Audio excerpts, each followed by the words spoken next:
Samsudin, seorang petani di desa Blangpuu, Kecamatan Betong Ateh, Banggalang, Kabupaten Nagan Raya, terkejut saat dirinya menemukan bunga bangkai raksasa setinggi 3 meter di area kebun miliknya. Awalnya, tumbuhan yang mirip tunas rebung tersebut ditemukan Samsudin saat mendatangi kebunnya setelah beberapa pekan tidak dikunjunginya. Bunga bangkai tersebut pun seketika viral setelah Samsudin bersama istrinya membagikan foto dengan bunga langka tersebut di berbagai media sosial. Ternyata bunga bangkai yang ditemukan itu berjenis Amorphophallus gigas. Penemuan tanaman ini pun membuat warga setempat penasaran dan ingin melihat langsung tanaman yang langka tersebut. Untuk menuju ke lokasi bunga bangkai tersebut, warga harus melalui sungai dengan jembatan tali baja yang jaraknya 200 meter dari permukiman warga. Menurut keterangan Samsudin, pemilik kebun, spesies tanaman langka yang dilindungi ini sudah berusia 3 minggu dengan ketinggian sudah mencapai kurang lebih 3 meter.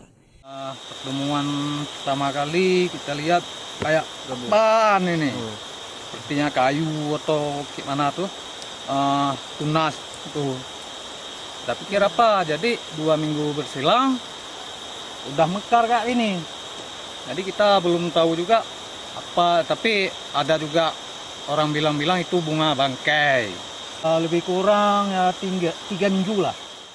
Sementara itu, Kepala Pos Polisi atau Kapospol Betong Ateh Banggalang, Bribka Adi Syafnur Arisal mengatakan penemuan bunga bangkai yang belum mekar sempurna ini menjadi pusat perhatian warga setempat.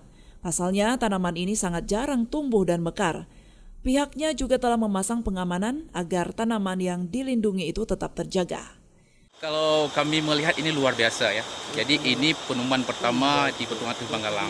Bahkan bunga pun sangat indah yang kita lihat, bahkan sampai melebihi daripada 3 meter bunganya dan dengan keindahan yang luar biasa. Kita perlu menjaga kelestarian alam di Betong Ateh Banggalang ini. Jadi dengan harapan dengan menjaga kelestarian alam kita ini dapat tumbuh seperti bunga-bunga langka seperti ini.